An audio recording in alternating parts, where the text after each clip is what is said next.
안녕하십니까. 오늘은 승리의 삶 6강 하나님의 일하심을 믿으라 라는 주제를 가지고 말씀을 드리고자 합니다. 미국의 이야기입니다. 나는 대기실에 앉아있다. 접수 창구에서 내 이름과 보험 정보를 기록하더니 손으로 의자를 가리켰다. 앉아 계세요. 차례가 되면 이름을 부르겠습니다. 나는 주위를 둘러본다. 한 엄마가 잠든 아기를 안고 있다. 정장을 차려 입은 남자는 타임지를 보고 있다. 신문을 읽던 여자가 시계를 보더니 한숨을 쉬고 그 시간에 해야 할 일을 계속한다. 기다림이다. 대기실, 검사실이 아니다. 검사실은 복도 끝에 있다.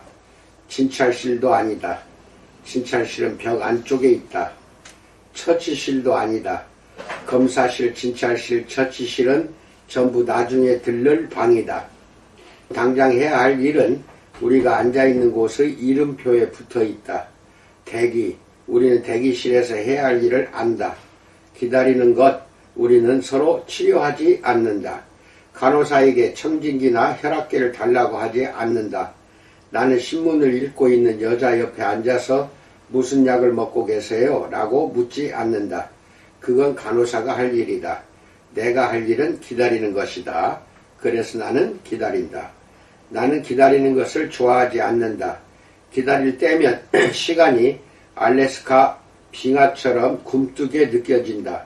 초침은 1초가 아니라 5분에 한 번 움직이는 것 같다. 누군가 일시정지 단추를 누른 게 분명하다. 슬로우 모션으로 움직이는 인생, 우리는 기다리는 게 싫다. 우리는 빨리빨리 세대이다. 그래서 이리저리 차선을 바꾸면서 빠른 길을 찾는다. 5개 이하만 받는 계산대에 6개를 들고 서 있는 사람을 보면 얼굴을 찡그린다. 노래를 다운로드하거나 전자레인지에 커피를 데우는 짧은 시간을 참지 못하고 손가락을 아무데나 두드린다. 빨리빨리. 우리는 식스팩을 10분 안에 원하고 1분 즉석밥을 30초 안에 원한다. 우리는 기다리는 게 싫다. 의사도 체중도 피다도. 하나님은 어떤가? 잠시 주위를 둘러보자. 우리가 어디에 앉아 있는지 알겠는가? 지구는 하나님의 대기실이다. 구석에 있는 부부가 보이는가? 두 사람은 아기가 생기길 기다린다. 서류 가방을 들고 있는 남자는 그는 전국에 이력서를 뿌린 후 취업 소식을 기다린다. 지팡이에 몸을 의지한 할머니는 미망인이다. 상처한 지 1년이 넘었지만 하루라도 눈물이 마를 날이 없다. 모두를 기다린다. 하나님이 허락하시고 도우시고 고쳐주시길 기다린다. 하나님이 오시길 기다린다. 우리는 올린 기도와 받은 응답 사이의 중원에 살고 있다. 기다림의 땅에 있다. 라고 말합니다. 첫 번째, 기다림의 땅에 사는 인생들에 대해서 알아봅니다. 하나님의 대기실 안 광경을 아는 사람이 있다면 요셉일 것입니다. 문제는 요셉의 이야기가 짧다는 데 있습니다. 우리는 창세기를 1시간 안에 읽을 수 있습니다. 그래서 그에게 닥친 모든 시련이 아침밥을 먹기 전에 다 일어났다는 인상을 받습니다. 요셉의 이야기는 20년에 걸쳐 읽는 것이 더 현명할지도 모릅니다. 말라버린 우물 속에 들어가 창세기 37장을 펼쳐보십시다. 뜨거운 햇볕을 참으며 두어 시간 앉아 읽어봅시다. 39장의 첫 구절은 두어 달 읽고 또 읽읍시다. 요셉이 이끌려 애굽에 내려가매 라고 말합니다. 요셉이 도단에서 테베까지 3천리를 걷는데 그 정도 시간이 필요했을 테니까요. 경매장에서는 하루나 며칠, 몇 주가 걸렸을 것입니다. 게다가 보디바르 집에서는 하인들을 관리하고 주인의 일을 처리하고 이집트어를 배우는데 아마도 10년이 더 필요했을 것입니다. 똑딱똑딱똑딱. 외국에서는 시간이 느리게 움직입니다. 그리고 감옥에서는 시간이 멈춥니다. 요셉은 황관에게 자신의 억울한 사정을 알려달라고 부탁했습니다. 창세기 40장 14절로 15절에서 당신이 잘 되시거든 나를 생각하고 내게 은혜를 베풀어서 내 사정을 바로에게 아뢰어 이 집에서 나를 건져주소서. 나는 히브리 땅에서 끌려온 자여 여기서도 옥에 갇힌 일은 행하지 아니하였나이다 라고 말합니다. 황관의 대답이 들리는 듯 합니다. 약속하지. 기회가 생기자마자 바로에게 자네 일을 아뢰겠네. 내 곧 연락하겠네. 요셉은 서둘러 감방으로 돌아가 소지품을 챙겼습니다. 연락이 오며 바로 떠날 채비를 했습니다. 하루가 지났습니다. 이틀이 지났습니다. 일주일, 한 달, 반년이 흘렀습니다. 소식이 없었습니다. 실상은 이랬습니다. 창세기 40장 23절에서 술 맡은 관원장이 요셉을 기억하지 못하고 그를 잊었더라 라고 나옵니다. 성경의 이 구절과 다음 구절 사이의 행간은 머리띠보다도 좁습니다. 행간을 지나가는 시선이 1초도 걸리지 않습니다. 하지만 요셉에게 그 행간은 2년의 세월이었습니다. 41장은 이렇게 시작합니다. 약 만 2년 후에 바로가 꿈을 꾼 즉이라고 말합니다. 만 2년이라니 24개월의 침묵, 104주의 기다림, 730일의 의문, 시판 개수만 2190개입니다. 하나님의 응답을 기다렸지만 침묵 외에는 들리지 않았던 17,520시간입니다. 원한과 냉소, 분노를 키우기에 충분한 시간입니다. 동료 수감자들은 더 짧은 시간에 더 사소한 이유로 하나님을 포기했습니다. 요셉은 포기하지 않았습니다. 어느 날과 다름없이 시작된 어느 날 지하 감옥 입구에서 요란한 소리가 들려왔습니다. 크고 성마른 음성이 지시를 내렸습니다. 히브리인 죄수가 어디 있느냐? 바로가 히브리인을 찾으신다. 요셉이 자리에서 고개를 들어보니 얼굴이 하얗게 질린 소장이 더듬더듬 말했습니다. 일어나 일어나. 왕실 호위병 두 사람이 나타났습니다. 보디발을 위해 일하던 시절에 보았던 낯익은 얼굴들이었습니다. 두 호위병은 요셉의 팔을 잡고 지하 감옥을 빠져나왔습니다. 요셉은 밝은 햇빛에 눈이 부셔서 실눈을 떴습니다. 그들은 대궐 안뜰을 지나 실내로 들어갔습니다. 내관들이 요셉 주위로 몰려들었습니다. 그들은 그의 더러운 옷을 벗기고 몸을 씻기고 수염을 깎았습니다. 그러고는 흰 예복을 입히고 새 샌들을 신겼습니다. 호위병들이 다시 나타나 요셉을 아련실로 데리고 갔습니다. 요셉과 바로가 처음으로 만났습니다. 왕은 지난밤을 설쳤습니다. 꿈 때문에 좀처럼 눈을 붙일 수 없었습니다. 그는 요셉의 재능에 대해 들었습니다. 내가 꿈을 해몽하는 재주가 있다고 들었다. 내 참모들은 꿀먹은 벙어리처럼 아무 말도 못하는구나. 내가 해몽해 보겠느냐? 라고 말합니다. 요셉의 마지막 두 만남은 끝이 좋지 않았습니다. 보디발 부인은 그에 대해 거짓말을 했습니다. 황관은 그를 까맣게 잊었습니다. 요셉은 그때마다 하나님의 이름을 거론했었습니다. 생각을 밝히지 않고 믿음을 숨기는 편이 좋을지도 몰랐습니다. 그러나 그는 그렇게 하지 않았습니다. 창세기 41장 16절에서 요셉이 바로에게 대답하여 이르되 내가 아니라 하나님께서 바로에게 편안한 대답을 하시리이다 라고 말합니다. 요셉은 하나님을 자랑하면서 감옥에서 부상했습니다. 그의 믿음은 감옥에서 꺾이지 않았습니다. 도리어 깊어졌습니다. 당신은 어떤가요? 감옥에 있지는 않아도 아이가 생기지 않거나 의욕이 생기지 않거나 불확실한 처지에 있거나 실직자로 있거나 건강이나 도움, 주택, 배우자를 찾고 있지는 않은가요? 당신은 하나님의 대기실에 앉아 있는가요? 그렇다면 당신이 알아야 할 것이 있습니다. 당신이 기다리는 동안 하나님이 일하신다.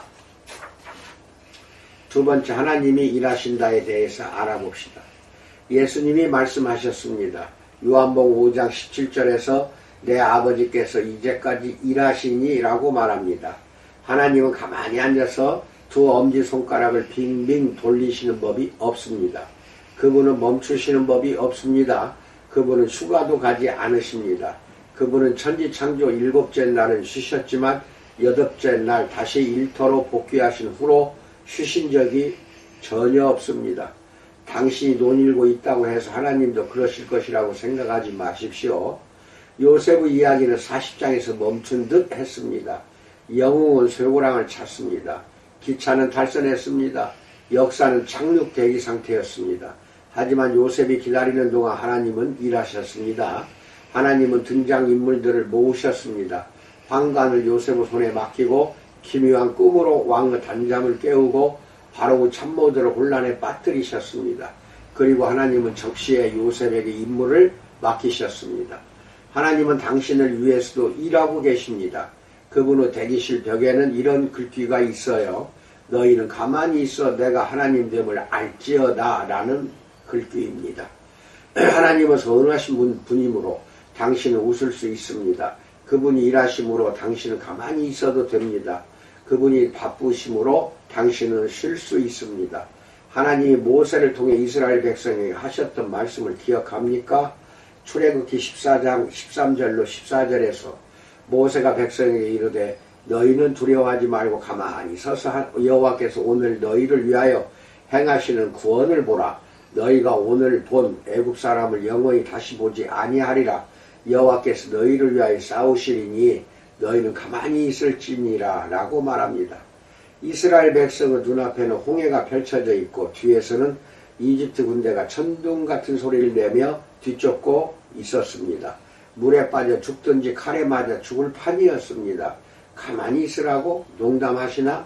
하지만 이제까지 노예였던 그들은 물밑바닥에서 길을 여는 하나님의 손과 하늘에서 떨어져 바다를 가르는 하나님의 입김을 볼 수 없었습니다.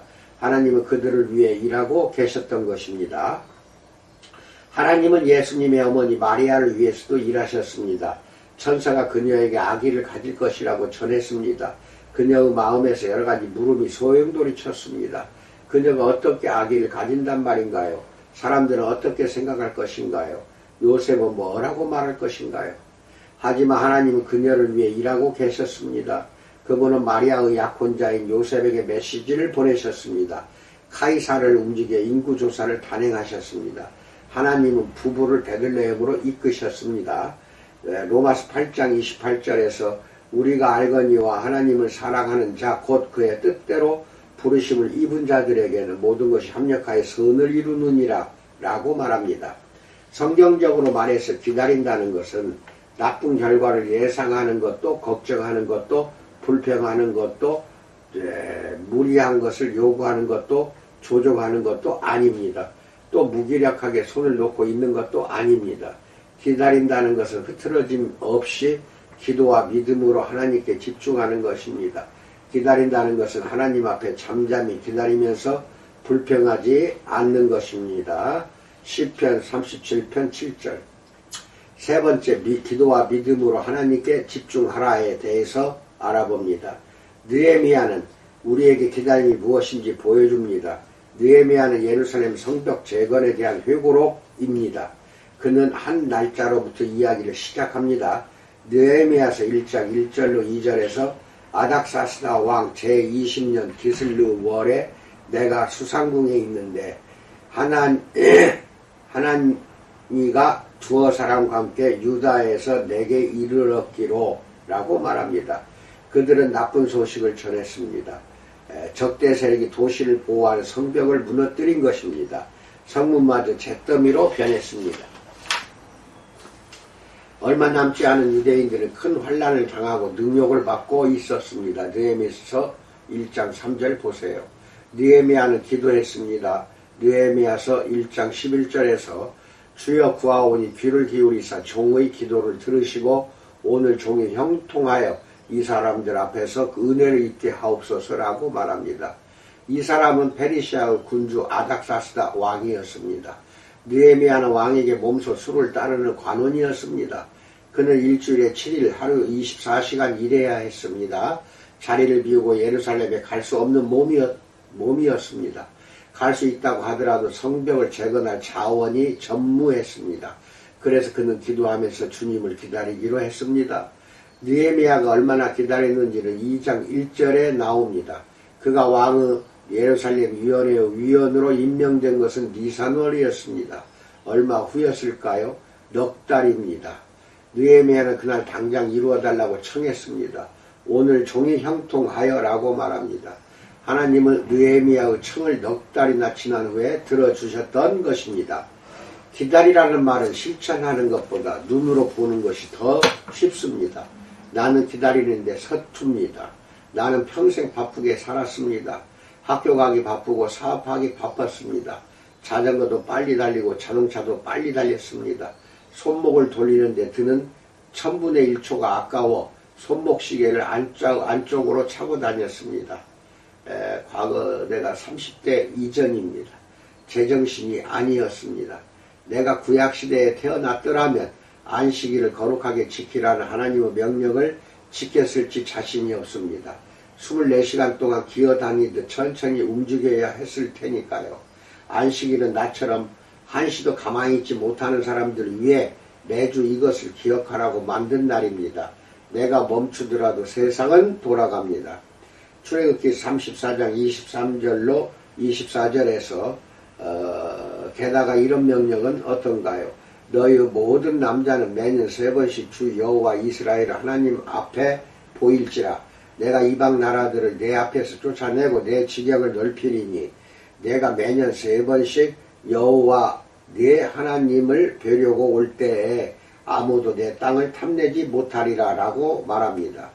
하나님은 약속 후 땅 정착민에게 매년 3차례 일을 멈추고 모여서 예배하라고 지시하셨습니다.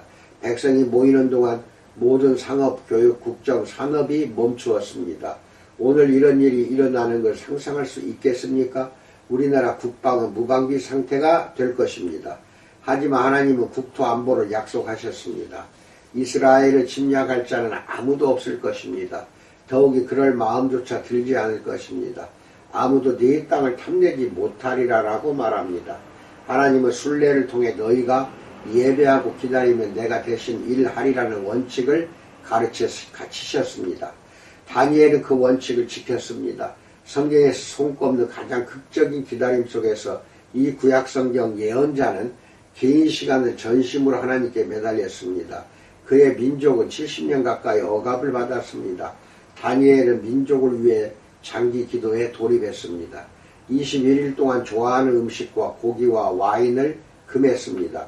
전력을 다해 기도했습니다. 끈기 있게 필사적으로 간청했습니다. 응답이 없었습니다. 그런데 22일째 돌파구가 열렸습니다. 하나님의 천사가 나타난 것입니다. 천사는 다니엘에게 기도 응답이 연기된 이유를 밝혔습니다. 사실 다니엘의 기도는 첫날 응답되었고 같은 날 천사가 파견되었습니다.